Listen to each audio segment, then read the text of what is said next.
As announced, we will spend a few minutes, meditate from the book of Romans, chapter 12.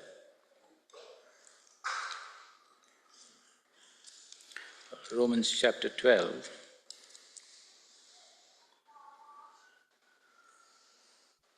And verses, we will not read through all the verses. So, this portion actually talks about the spiritual gifts, and God wants us to earn rewards. Last week we had gathered in small number.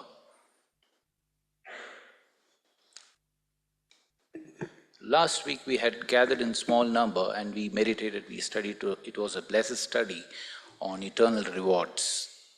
And what we took away, what we studied is God wants us to earn rewards.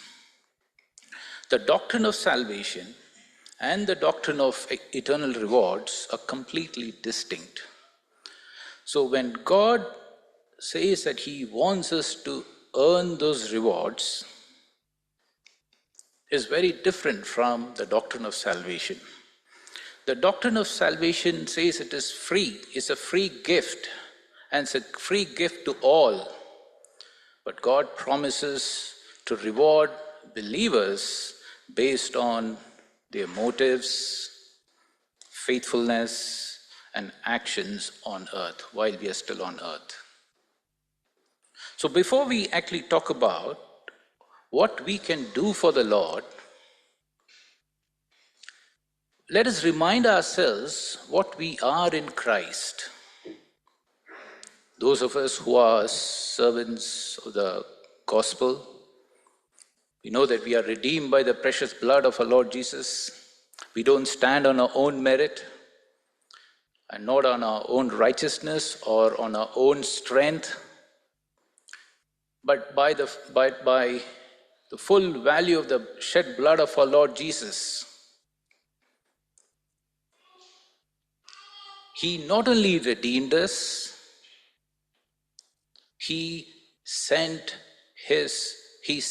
the Comforter. The Spirit of God indwells us. And the Spirit of God has adorned us, yes, He has crowned us with gifts and graces. So there are some of us as Christians, when we call us as Christians, we have actually reduced Christianity as mere ethics code. Oh, it is a continued relationship that we enjoy.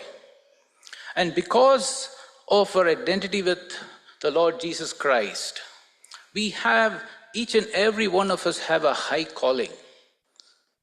We are called to worship Him, and we are called to serve Him. Or we are called to live a holy life as well. So today, my topic is going to be on Christian service. Christian service is not optional.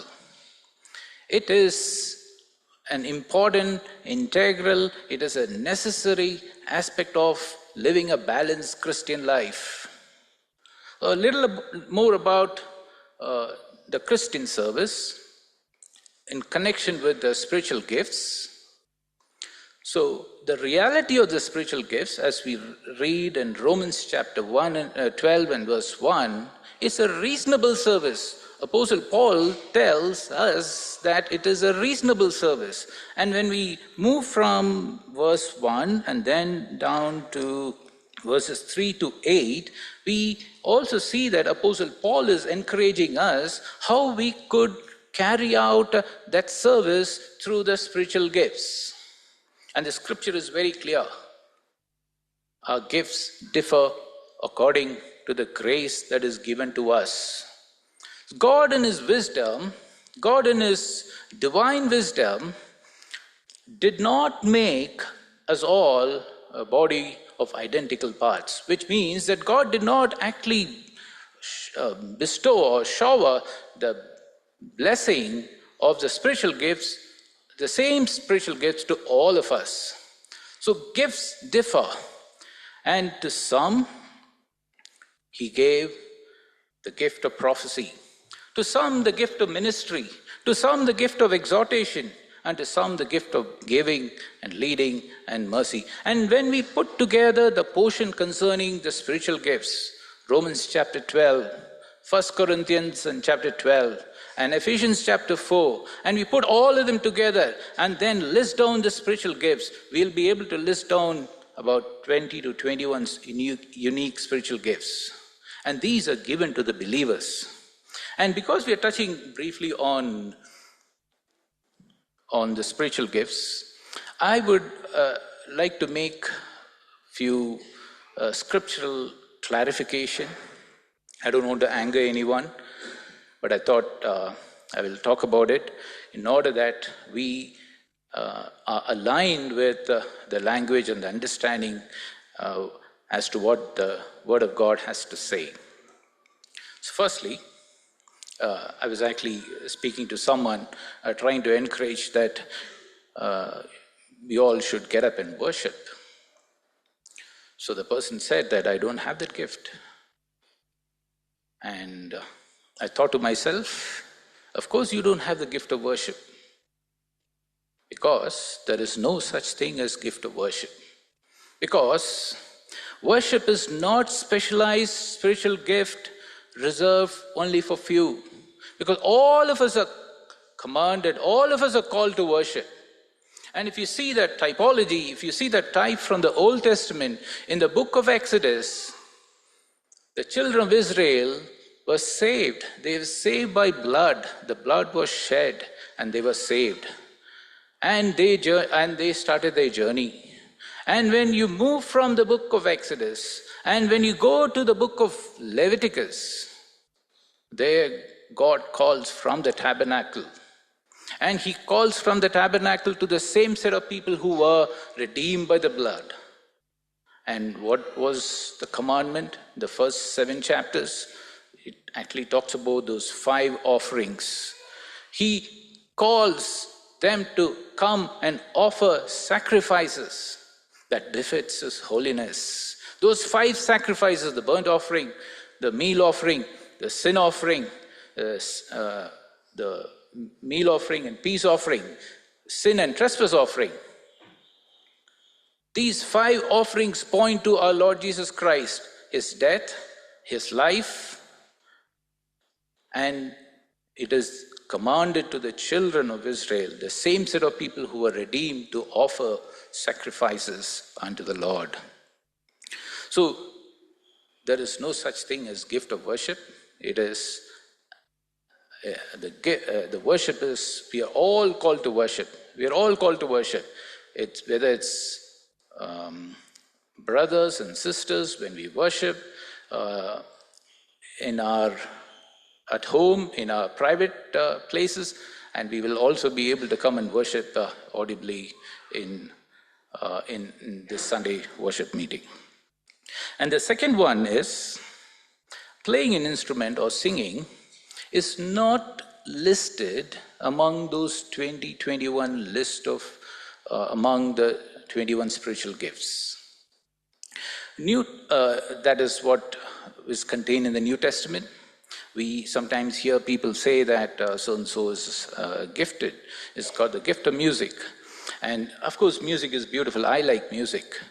And we can absolutely say that someone is a talented guitarist or a gifted vocalist in a natural sense. But then we need to distinguish between what the natural talents from the spiritual gifts which are mentioned in the scripture. So the scripture outlines these 21 spiritual gifts for us to make use of those spiritual gifts so that we can earn reward. So most of us, coming back to the topic of Christian service, most of us have questions such as, where should I serve? Or what ministry is best for me? But before we step into knowing what and where, in order to have a proper balance, we need to ask a much deeper question. And the deeper question, first of all, is how do I become the kind of servant God uses? How do I become the kind of servant God uses? And the starting point in verse 3 of Romans chapter 12 is the sober judgment. Sober judgment is in NIV. Some of you are using NIV, you'll be able to see this phrase, sober judgment. For I say, through the grace given unto me, to every man that is among you, not to think of himself more highly than he ought to think, but to think soberly, according as God hath dealt with every man the measure of faith. Romans chapter 12 and verse 3. Paul addresses every man that is among you, and he is addressing it to the oldest and to the youngest. To the oldest brother, to the youngest brother. To the oldest sister, to the youngest sister. And none is exempt. All of us go through this danger. This danger is not something external, it is internal. It's a danger of lofty thoughts. And that's why he writes, to everyone, every man that is among you, not to think highly than he ought to think. So this is coming back to answer the question, how do I become the kind of servant God uses? So when we read the latter part of this same verse, God says that God has allotted to each man, each of us, a measure of faith. And He expects us to use that gift. He expects us to use that gift with sober and humble mind. He expects us to use it for His glory. Thinking more highly of ourselves than we ought to think is a path laden with danger. This is especially when it comes to exercising the spiritual gifts.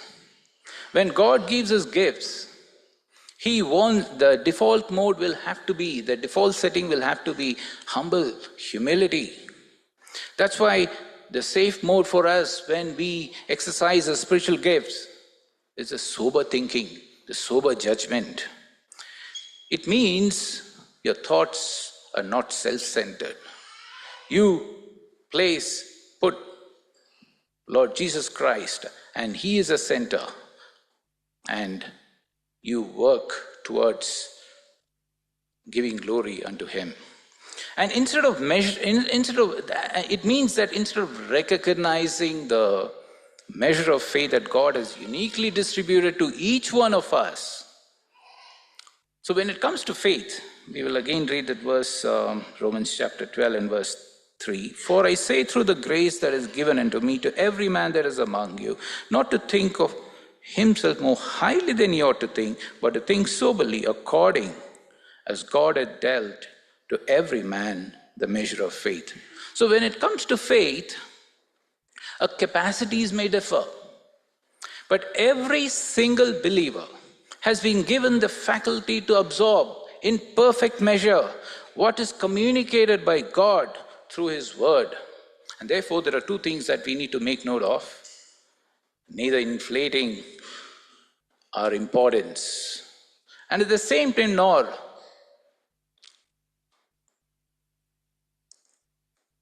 being led by some kind of a false humility, saying that denies God's gift in me.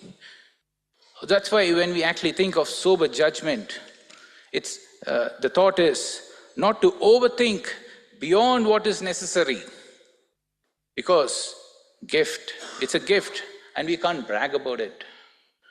And use your judgment and don't deny God's gift that is given to each one. And God's gift is given to each and every believer. And I will like to actually point this out through illustration, through the dreams of two men. And in order to weave the thought around the individual accountability, the trap of showmanship, and what is the power of abiding. So we will turn we'll go to the Old Testament. We've been studying from the book of Genesis. Genesis is a book where you really enjoy the type and typology. A familiar portion. Two palace officials in the prison with Joseph, the chief butler and the chief baker. We will read the whole chapter. I think we've got some time. We'll read the whole chapter. It's got 23 verses. Chapter 40 and verses 1 to 23. Can I ask anyone to read? Someone to read? Some young man to...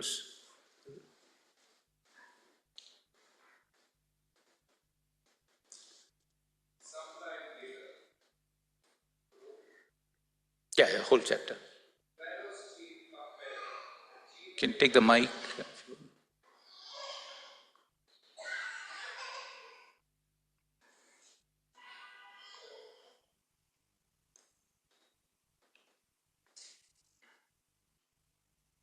Some time later, Pharaoh's chief cupbearer and chief baker offended their royal master.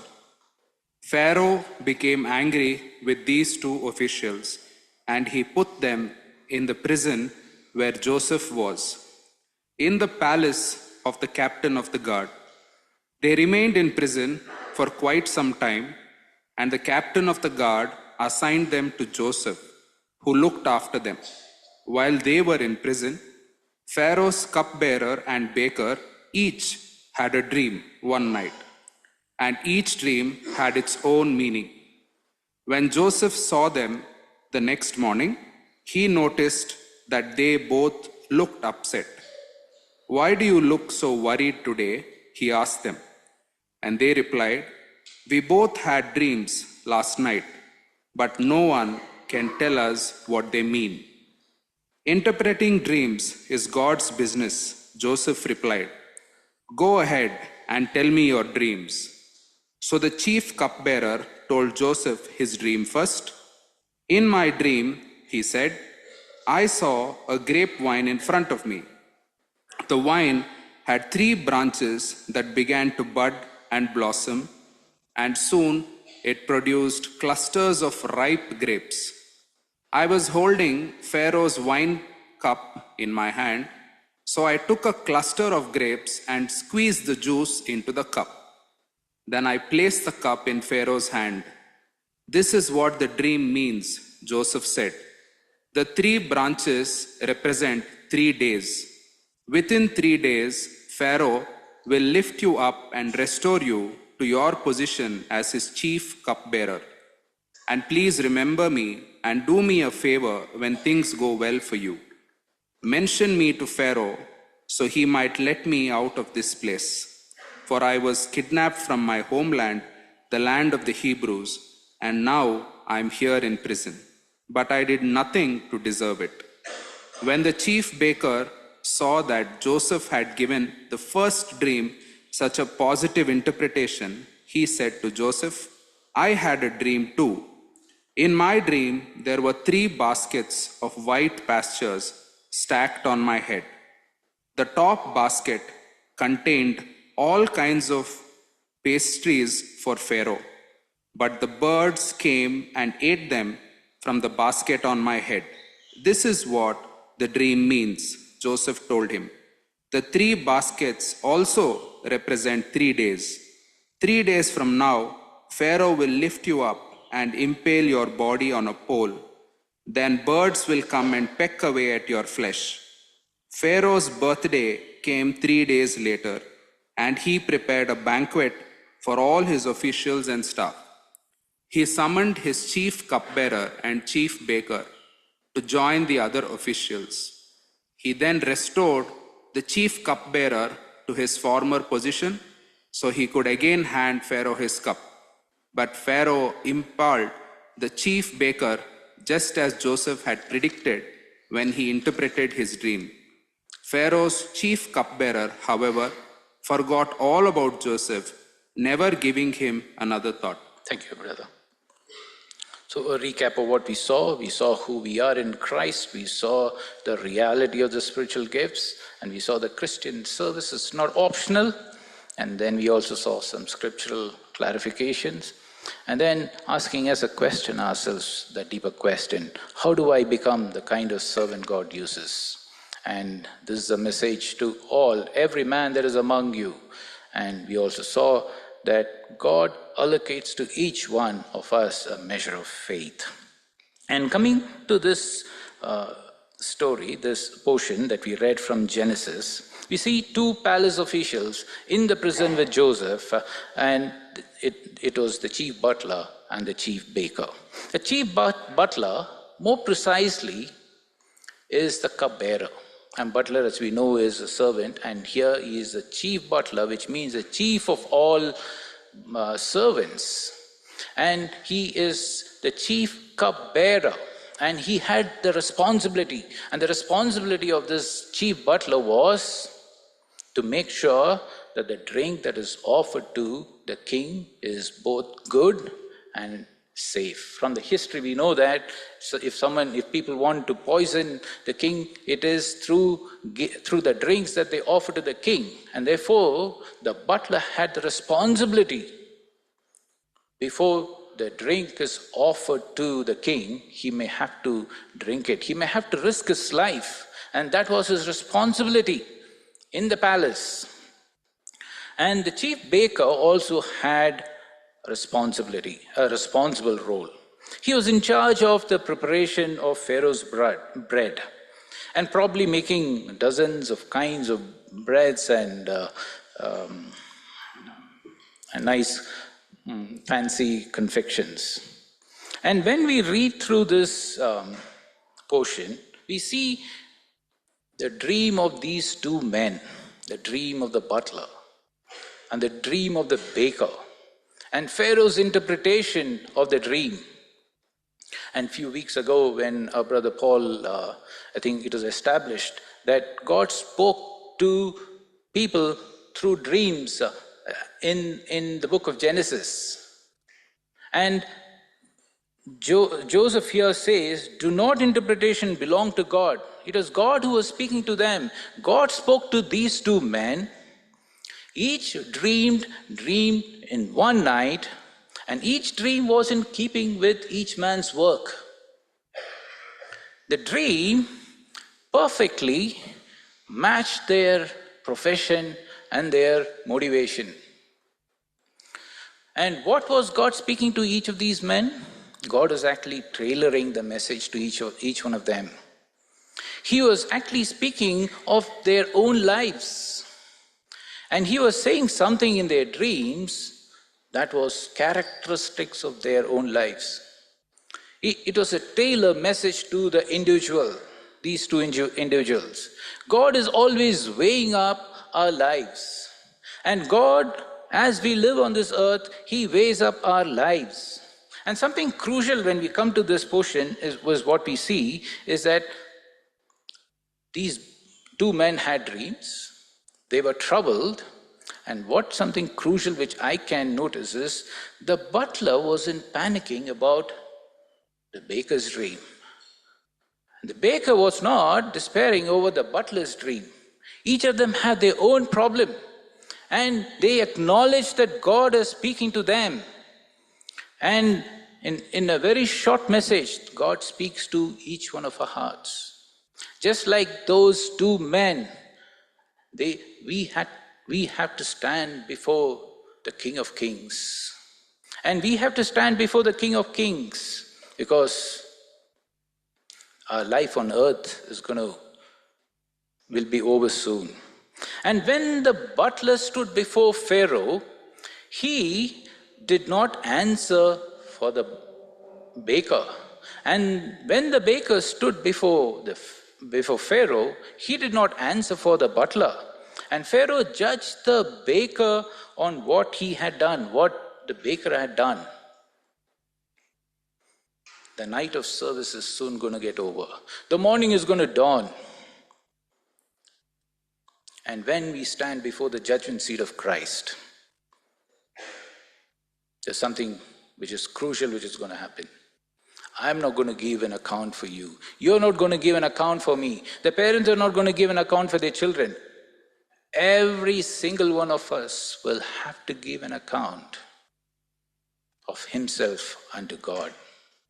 A few minutes from now, we're going to have the assembly annual. I think the elders are going to come. They're going to share the report. They're going to look back the last 1 year, God's faithfulness, and also look at all the work that many of us have done. Then they will give a report. And that's more like a review. If you want to see this as a type of the judgment seat of Christ, and that is what is going to happen. The report is going to be read, but of course we are not going to look forward, and then the elders are not going to give any kind of gift or rewards. But when we all stand before the judgment seat of Christ, each one of us will have to give an account. And when we stand before the judgment seat of Christ, the work that we do, our motives will be examined, our actions will be examined. The work that we do will pass through the fire. Wood, hay, and stubble will be burnt up. Gold, silver, and precious stones is what will reward us. And what was Baker's mistake? Who is a baker? Who is a baker?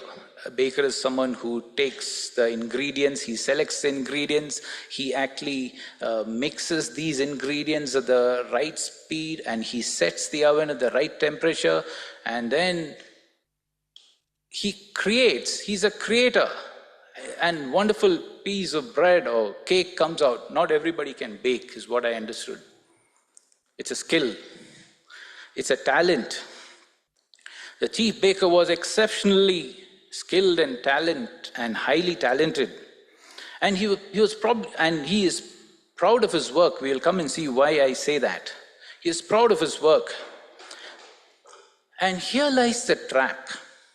When you're good at something when you're really good at something, you know what the human nature, the sinful nature, he says, is all about me.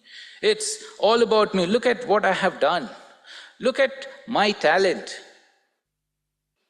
I mean, let's examine ourselves. Have we said this in our hearts? Look at, it's all about me. Look at what I have made.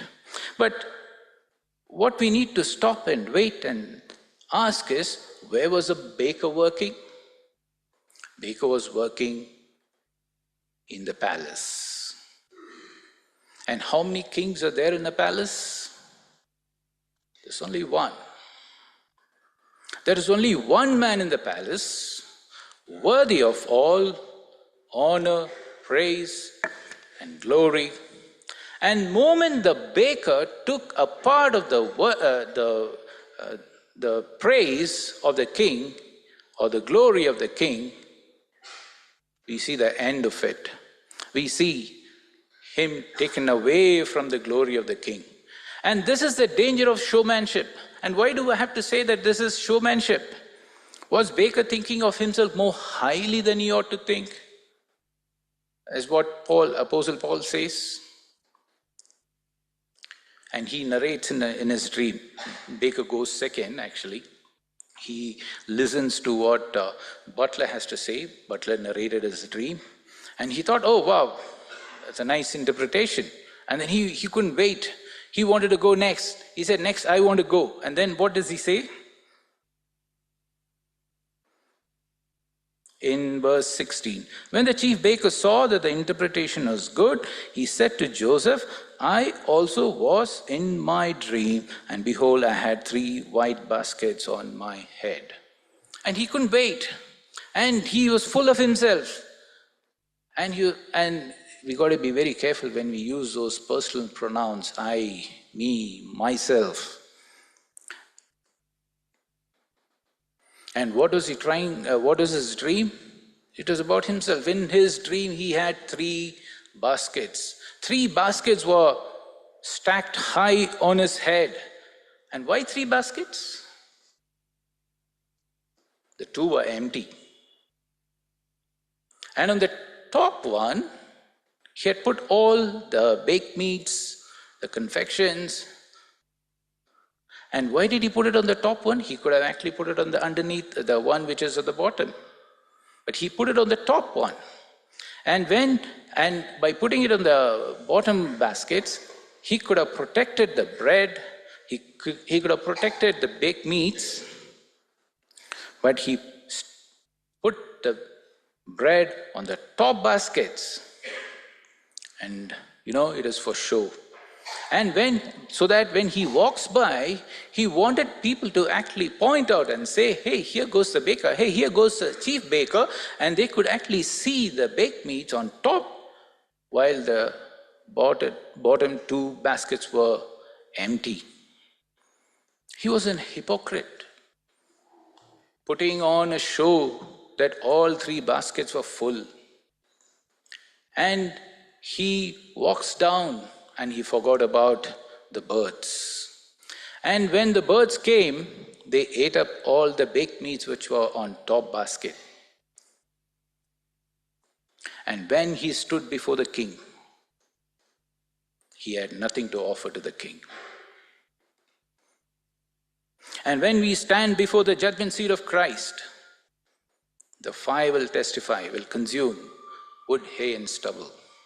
And what will pass through, what will stand, is gold, silver, and precious stones. We've got short time. Let's look at the butler. And what did the butler see in his dream? And how does he start? He says in verse 9, the chief butler told his dream to Joseph and said to him, in my dream, behold, a vine was before me. A vine was before me. He did not see himself. He did not see his own stature. He saw, the first thing that he sees is wine before him. He sees John chapter 15 before him. And where was the butler? He is in the prison. And he is dreaming while still in the prison. He stripped off his duties, his title, his royal duties. He no longer holds those royal duties, but still he sees the wine in front of him. His mind was occupied with wine, with the vine. The Lord Jesus said, I am the vine, ye are the branches, abide in me. And he was focused. And this is what we see, the power of abiding. He abided in the vine. And so what happens in verse 10? And it was as though it budded, and her blossoms shot forth, and the clusters thereof brought forth ripe grapes. Something, when he abided, and the power of abiding was something beautiful that happened. It budded, it blossomed, it brought forth mature cluster of grapes ready for pressing out. And when this man was actually dreaming, he was actually not pruning, he was not tending, and it is actually a process, but then he had actually imagined, probably he was imagining while he was taken away from the royal duties. And even in his dream, he could dream of the wine in front of him. And in his dream, he watches the things unfold. His eyes, what he sees is the grapes are ready for pressing, the mature grapes, ripe grapes ready for pressing. And the butler also he sees himself holding Pharaoh's cup in his hand. Even in a dungeon, he was dreaming of serving the king.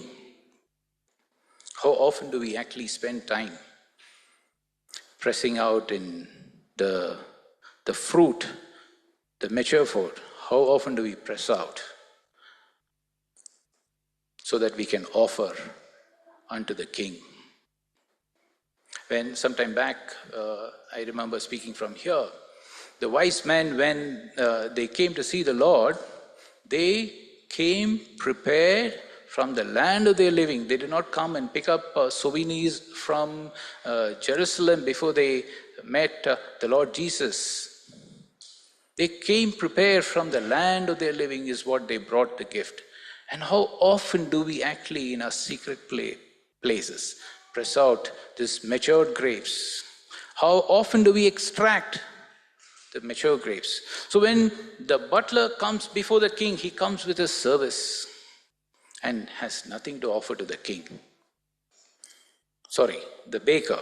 The baker, when he comes with his service and he has nothing to offer to the king. But when the butler stood before the king and he had so much to offer that has been deeply pressed out, extracted in a secret place, solely for his glory and delight of his master. And because he offered true worship, you know what the king did? King restored his service. So let's ask this question. How do I become the kind of servant God uses? Do I want to resemble the butler or do I resemble the baker? I'll take a few minutes and then we saw the trap of showmanship. We also saw the power of abiding, the trap of showmanship from the dream of the butler, of the baker, and the power of abiding, the dream of the butler. And what about the individual accountability? We also need to be reminded that we all have the individual accountability, responsibility and accountability unto God. When God spoke, these two men, and he spoke to them through the dreams, and two men were troubled without answer. And they wanted someone to come and explain the dream to them. They wanted someone to come and speak. They didn't actually want someone, they wanted someone who was in touch with heaven. They wanted someone who can actually come and speak and interpret. And when Joseph came and says, do not interpretations belong to God?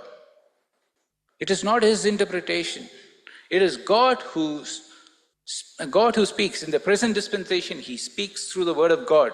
Because in the present dispensations, we have the revealed word of God. And not all, and he would not speak through dreams. But at that point in time, the men did not have the word of God. And God spoke.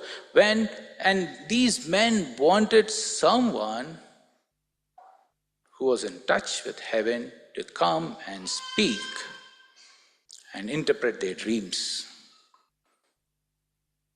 You know, there are lots of people out who are troubled. And what is our accountability?